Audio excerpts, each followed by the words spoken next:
people think about creative testing wrong at the baseline. And so what I want to talk about right now is how to think instead about what the machine learning for meta ads is actually doing to forecast the performance of your ads. And to do that, you need to understand the difference between probabilistic forecasting using Bayesian logic and a randomized controlled trial. So this is going to sound like I'm getting into the weeds for a minute, but let's just start with a sort of scenario, okay? The scenario is like this. You see an ad. Let's say you launch an ad, and this has happened to anybody who's ever run cost controls, okay? If you're new to my podcast, you need to go back and look. I have a bunch of episodes about running bid caps and cost caps and TROS targets, and I've showed it in some Opening the Books episodes. So go check those out. There's a bunch of stuff that you can go look at there. But if you're running manual bids, okay, and you're running cost controls, there's this experience that happens all the time, right? You see an ad, let's say it spends $100, it gets 6 purchases, and you're running, and let's say it's a $50 average order value, you're running a 3-to-1 because you've got $300. Let's say actually it creates 8 purchases, okay? And you're like, this is awesome. This ad is smashing. I'm running a 4-to-1 ROAS on this new ad, but then this thing happens that's really annoying, which is that it doesn't keep delivering that ad. Instead, Meta will prefer and deliver other ads, even if you've set a $50 cost cap, okay? You're getting a $50 CAC. Meta will prefer other ads that are running at like a 1.5-to-1. And you can't figure out why. You can't figure out why it's the case that Meta is preferring these other ads, even though this ad that you're running you launch new, is generating this massive return for you. And you're like, I don't get it. There's 8 purchases there. It's telling you something really significant. Okay. On the other hand, there are ads that run. So just keep that as scenario A. On the other hand, there are ads that run that are spending up to $500 and they're running at a 0.75, or $1,000, they're running at a 0.75. And you can't figure out why Meta keeps spending on those ads when it's below ROAS target or above your CAC target. Okay. And this, and there's a third scenario. Let's do, there's scenario A, scenario B. Let's do scenario C here. Okay. And this is the one that's maybe the most frustrating for people, is an ad that spends a few dollars a day, right? It spends $5 and that's it total across the first week. It spends $10, $20, etc. And that is maybe the most aggravating of all, because you went to the pain of developing this creative and you can't figure out why it's not spending. And what almost everybody will say in all 3 of those scenarios, what all of us will do is we'll look at, and this is definitely my instinct as well on my own, what we'll do is we'll look at the purchase behavior and the click behavior on these ads, and we will say, I don't understand why Meta isn't taking that as a stronger signal. Isn't purchase behavior the most important signal of value that you can get on an ad? Okay. Now, this is where the problem fundamentally lies. And with scenario C, where it's not spending at all, there's this thing where you go, if purchase behavior is the most important thing, you go like, I don't understand. How can Meta possibly decide not to spend more on my ad if it's only spent $5 or $10? Like, it can't possibly have learned anything significant about what's going on with my ad. And here's my basic contention about that is going to drive everything I'm going to say here. That Meta knows way more, way faster, based on what appears to you and me to be way less data than seems possible. Okay, including that scenario C, $5 scenario, $10 scenario. Okay. If you are thinking of hiring anyone new in your business right now, pause for a second and consider doing it in the Philippines with my friends at More Staffing. If you're thinking about hiring in the Philippines as like $5 an hour virtual assistants only, you are missing out on an incredible opportunity to make your business better with incredible talent at a price that is much more affordable than equivalent talent in the US. And I'm talking about manager, director, even executive level talent. I have hired 7 people in my business at this point with More Staffing. I love them. They have made my business way better. Go do it right now. More Staffing will connect you to the best talent in the Philippines, great English speakers, people who they will recruit, train, onboard, coach, and they'll even give you a 1-year guarantee. So if the hire doesn't work out, they'll replace them for you at no additional recruiting cost. Go to morestaffing.co/AF to get started with More Staffing today. What I believe is $5 or $10 tells Meta a lot more than we think.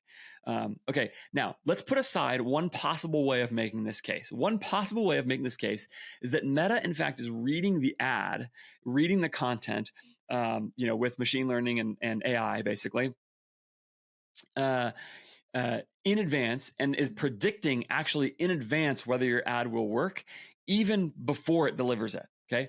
I think it's possible if not actually even likely that Meta is doing something like that, but I'm just going to leave that aside. Okay. So that I do not need that to make the case that I'm going to make right now. I think instead it's possible, so I do think it's possible, but we'll just leave that aside. Okay. I want instead to think for a second about how we evaluate the performance of ads. Okay, most people, let's start with sort of the alternative to my approach to doing this.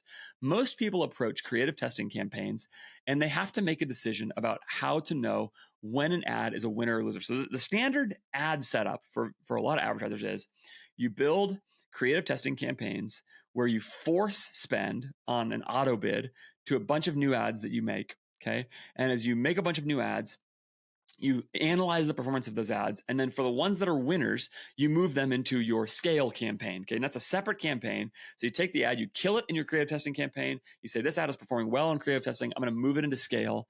Okay, and now my scaling campaign is going to make it work.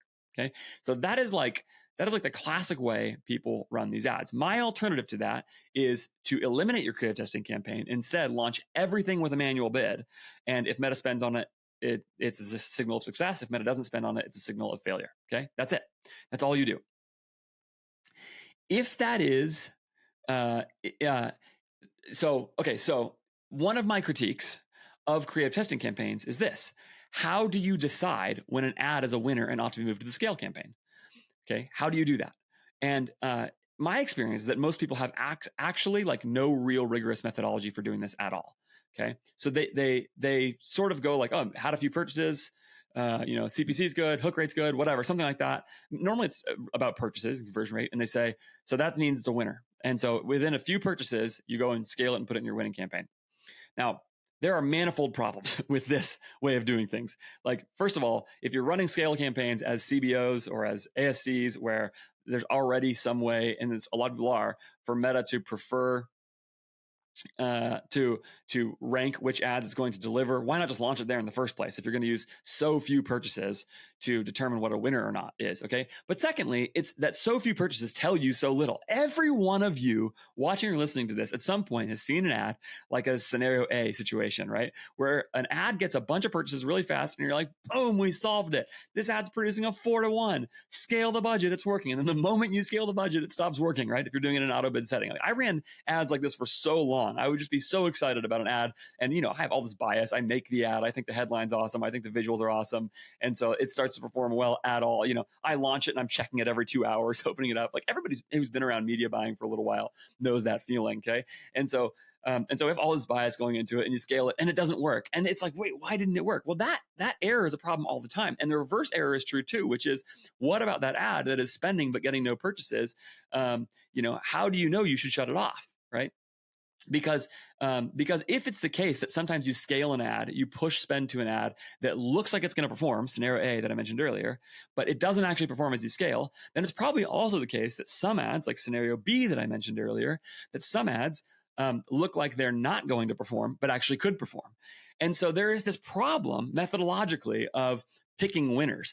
And the best version that I could imagine somebody saying as an alternative to this, as an alternative to creative testing, is like, okay, Andrew, that's fine, but here's how I make the decision about which ad is a winner and which one is a loser. I use statistical significance. Okay, and what they mean is they look at two cells in a test. Okay, two different an A and a B, just like every A/B test, and they wait until they get statistical significance. And when they have stat sig, and I'm going to say stat sig because it's easier to say for the rest of this, when they have stat sig, they're going to use that and pick the winner. Now, first of all, I believe almost nobody actually does this. For one, at least very obvious problem, which is that it would cost huge amounts of money in creative testing to make every ad you run get to stat sig before you make a decision about it. Okay, that's first. Secondly, the test design is nonsense. And this is where we go to the idea of a randomized controlled trial, right? If you go to any A/B testing tool online, what you are going to want to see is a true holdout test for it to work. Like a well-designed test, right? Let's say you do a geo-lift study somewhere, okay? Or let's say you run an A/B test on Meta ads for ASC versus BAU, okay? Something like that. If you run a true A/B test, what Meta is going to do is split the audience between people who, between two groups of potential users on the platforms. Okay, and it's going to split the audience and make sure that cell A ads. Let's say you're doing ASC versus BAU. Your ASC campaign only serves to group A, okay, and your BAU campaign only serves to group B, and they don't see the other one. And that way you get a true holdout of each audience. Or a GeoLift study would do the same thing, right? You take Geo A and Geo B, and you make sure that you don't run the ads to both, and whatever. You see what I'm saying? You split the audiences. Nobody is doing that with their creative testing campaigns, okay? But in a randomized controlled trial, that's what you do. You take two audiences, you treat them differently and uniquely, and then you analyze the data for statistical significance.